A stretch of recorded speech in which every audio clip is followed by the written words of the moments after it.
me ask you a question. How many of you like it when someone appreciates you? Most of us do, right? I've always enjoyed being appreciated and have actually studied this for a number of years, particularly in the workplace. And one of the very simple but important distinctions that I've found is I think sometimes at work we get a little confused between recognition and appreciation. They're related, but they're not exactly the same. Recognition is actually positive feedback based on results, based on performance. It's about what we do. Appreciation is more about recognizing people's value. It's about who we are. So the best way I know to describe the difference between these two is I'll give you an example from my background, from my experience as an athlete. So I played baseball most of my life growing up. I grew up here in the Bay Area, just across the bridge in Oakland, and I actually got drafted right out of high school by the New York Yankees. I didn't end up signing a contract with the Yankees because I got an opportunity to play baseball at Stanford. So I went to Stanford, played baseball there, then I got drafted out of Stanford by the Kansas City Royals, and I signed a pro contract. The way it works in baseball, as most of you probably know, you sign a contract with a major league team, you have to go into what's called the minor leagues, right? And there's a bunch of levels of the minor leagues. You have to work your way up to try to get to the major leagues. Unfortunately for me, I was a pitcher. I hurt my arm when I was in the minor leagues. So my baseball career ended when I was 23. I had 3 surgeries and finally retired at 25. But I started baseball at 7 and was done at 25. So basically, 18 of the first 25 years of my life was spent playing baseball. Now, whether you're a baseball fan or not, how many of you know what happens to the pitcher, which is the position that I played in the baseball game when the pitcher does not do well? Do you know what happens? Yeah, they stop the game. And in front of everybody, the manager walks out to the mound and literally takes the ball out of your hand and makes you leave. Like, let's just imagine for a moment you're at work, right? And you're in the middle of doing your job and you're working hard and doing whatever you do, and then like you make a mistake, like kind of a big one, and like whoever it is you report to bursts in the room and says, okay, stop right there. Come over here, please. And you have to get up and leave, and some other person comes in and starts doing your job for you. Oh, and imagine, by the way, thousands of people were watching this happen. You would probably be a little embarrassed, don't you think? That's what it's like to get taken out of the baseball game as the pitcher. Now, there were different times I'd come out of the game. I never liked coming out, but let's say it was like late in the game. It was like the 8th inning, and maybe I was getting a little tired, and there was a couple guys on base, and my manager might come out and say, hey, Robbins, you did a good job. You kept us in the game, but you're getting a little tired. We're going to get someone to replace you. Right now, at this point, the competitive part of me, I want to stay in the game. I'd mad, but, you know, I'd walk off the mound. I kept us in the game. I pitched well. I got to the 8th inning. I'd go into the dugout where all my teammates were. I'd get high fives from everybody because I did a good job. But let's say it was like the 2nd inning, and it was already 7-0. That meant I didn't do well, right? So he'd come get me. He usually wouldn't say anything, or if he did, it wasn't very helpful or very positive, right? And then I'd walk off the mound, upset, embarrassed, frustrated. And if we were on the road, you know, in the other team's ballpark, it was always worse, because there'd be some mean, heckling fans right above the dugout saying horrible things, like about my mother. Literally. And I'd go sit down in the dugout, and nobody would talk to me. Look, the season just ended. The World Series just happened. If you ever watch a baseball game, even if you're not a fan, watch what happens. It's like an unwritten rule in baseball. It's gotten a little better in the last 20 or so years since I stopped playing, but for the most part, still the same. There's like this unwritten rule. Oh, leave him alone. He's upset. But you know what I could have used when I was sitting on the bench after just giving up 7 runs in the 2nd inning? What do you think? A hug.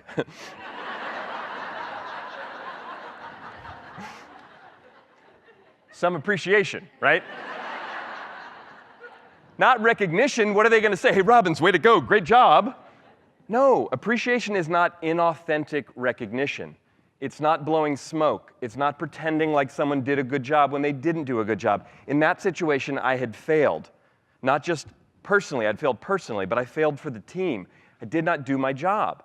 And at work, we all have responsibilities. We all have accountabilities. We all have things we're supposed to get done, standards by which we and everybody hopes that we operate. So we got to hold people to those standards.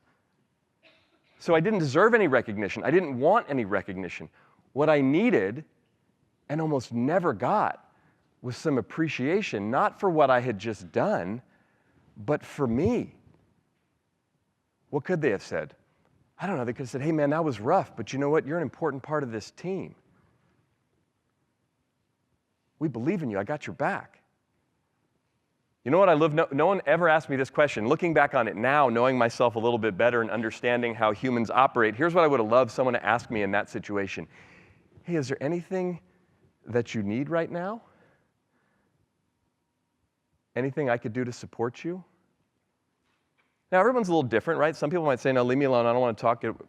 Not me. If someone had actually asked me that question and I'd been honest enough to answer, I would have said, yeah, actually there is. Could you sit down right here next to me and hang out with me for a little while? And maybe we can talk about anything but what just happened. Appreciation is about people. Recognition is about results. They're both important, but they're different. Look, gratitude is a mindset, is an attitude, is a perspective. As Bob said, right? It's looking for, it's finding, acknowledging the goodness. It's a choice we make. We choose if we're going to be grateful. Appreciation is about expressing that gratitude for another human being about who they are, not what they do. Recognition is about what they do. All three of those things are important. But what I have found over the last 17 years working in the business world is that when we separate out recognition and appreciation, it frees everybody up. Because the manager that says, I don't want to send mixed messages, I don't want to say good job when it's not good job, so therefore I'm going to withhold my gratitude, my response back is, okay, so don't recognize when recognition is not deserving, but always appreciate. Because appreciation is important all the time. When things are going great, we don't do a very good job in our culture, particularly here in the Bay Area and Silicon Valley. When things are going great, we don't often even celebrate it because we want to do better, right? And when things aren't going so well, or when it's difficult or challenging. You know, I spoke at an event in Silicon Valley, this was probably about 5-6 years ago, and Dacher Keltner was the speaker at the event as well, and Dacher and I had never met. Dacher's the faculty director here of the Greater Good Science Center. And Dacher got up and gave a presentation before I did, like Bob just did, and I was listening to what he was sharing, and he shared about a study that they had done over at Haas Business School, and it was talking about the importance of recognition, but also of appreciation. And in the study, they found that when people were recognized for their work, when they got recognized, they were 23% more effective, more productive than when they weren't recognized. So recognition matters. It's motivating, right? If you do something, you work hard, you produce some result, and nobody says anything, it's like, why bother doing it again? But in the same study, what Dacher said was that when people felt valued and cared about, appreciated for who they are, particularly by their direct supervisor or manager or boss, the person they report to, they were 43% more effective and productive. It made a 20% difference even on top of recognition. Think about it in your own life. Think about it in your own professional experience. When you work for and with people who you know value and care about you, we want to do more, don't we? We want to go the extra mile. I've seen this in simple ways over the years. I spoke at a conference out in Virginia a couple years back, and it was for a big bank, and it was regional managers and people who manage branches. And I talked to this group, and I got a call in my office about a week later from one of the managers, one of the leaders that was at that event.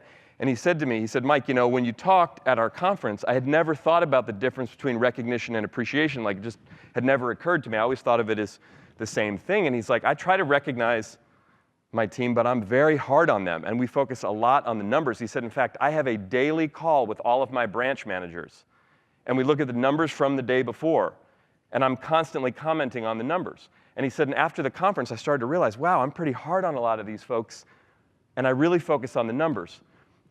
And he said, a few days after the conference, we had one of our worst days of the year, numbers-wise, and I was frustrated when I looked at the numbers, and I got on the call with all my branch managers, but I thought about what you said at the conference, and I decided to take a different approach, and I said to him, hey, listen, I looked at the numbers, bless you, I know they're not the way we wanted them to be yesterday.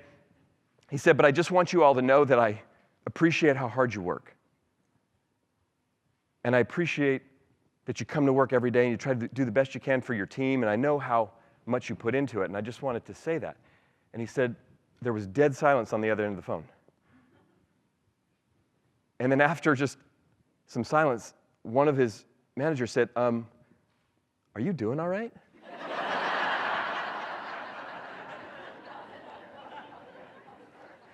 And they ended up having an interesting conversation, he said, on the conference call about it. And he said, I talked about the difference between recognition and appreciation, how important it is. He said, Mike, the most amazing thing happened. He said, we had the second best day we ever had all year that day. He said, I don't know if it had to do with it. He's like, but I'm doing the appreciation thing more. So there's a difference.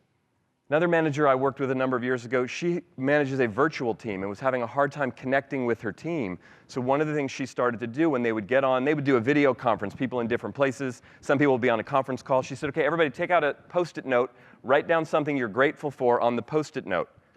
Then share it with all of us as we start the meeting, and then take the Post-it note and hide it from yourself somewhere in your desk or somewhere so you'll find it later.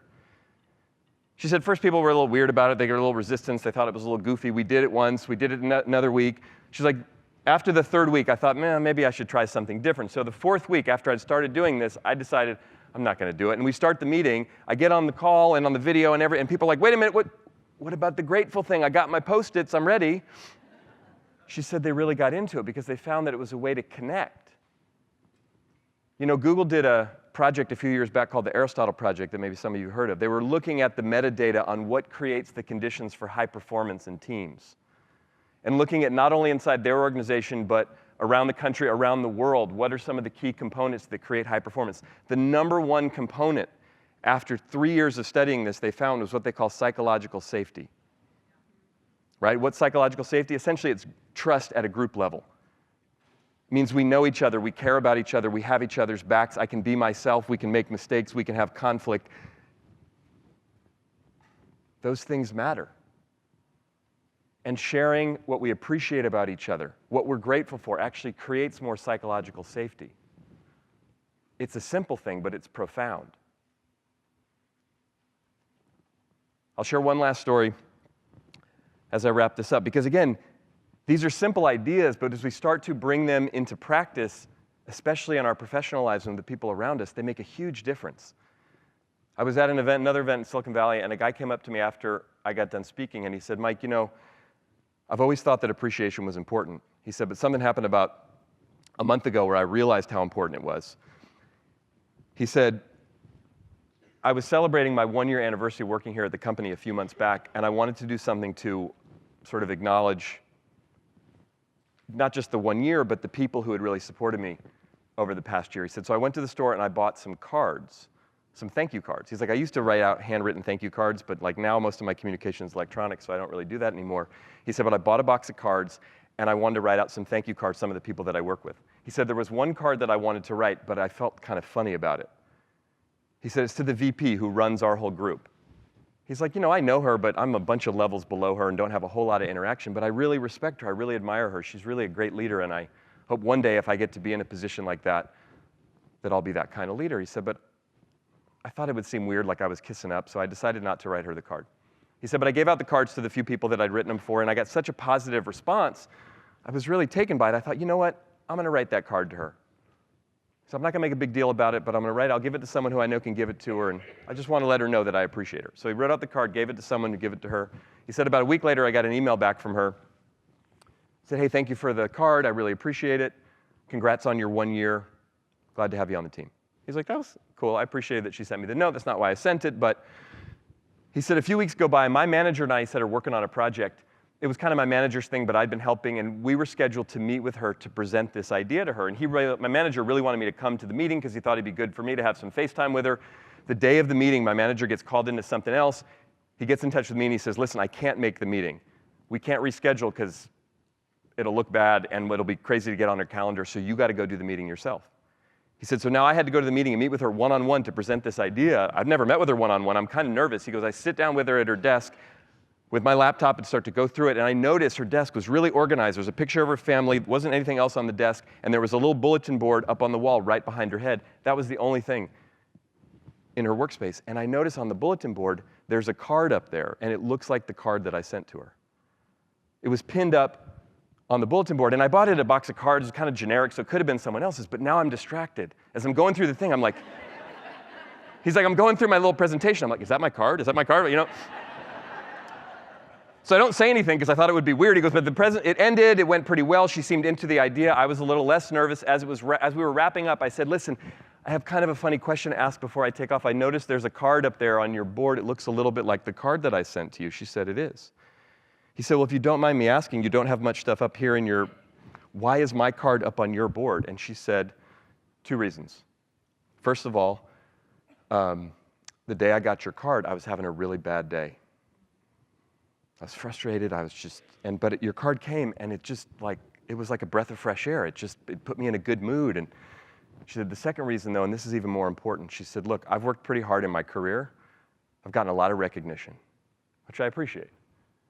But she said, in this job, in the role that I'm in, I don't get a lot of genuine appreciation. People want stuff from me. People are trying to position themselves. People are, I get it. But I'm pretty cynical as it relates to appreciation that comes my way. She said, when I got your card, it didn't seem like you wanted anything. It just seemed like you wanted to let me know that you appreciated me. She said, so I put that card up on the board as a reminder to myself that even when I get frustrated or I think I'm off track or I'm doing some things well, so thanks for sending the card. And the guy looked at me and he said, Mike, I almost didn't send it to her because I thought somehow it would look bad for me. He said, I'm never going to underestimate the value and the power of my appreciation for another human being for the rest of my life. That's how powerful it is. Thank you very much.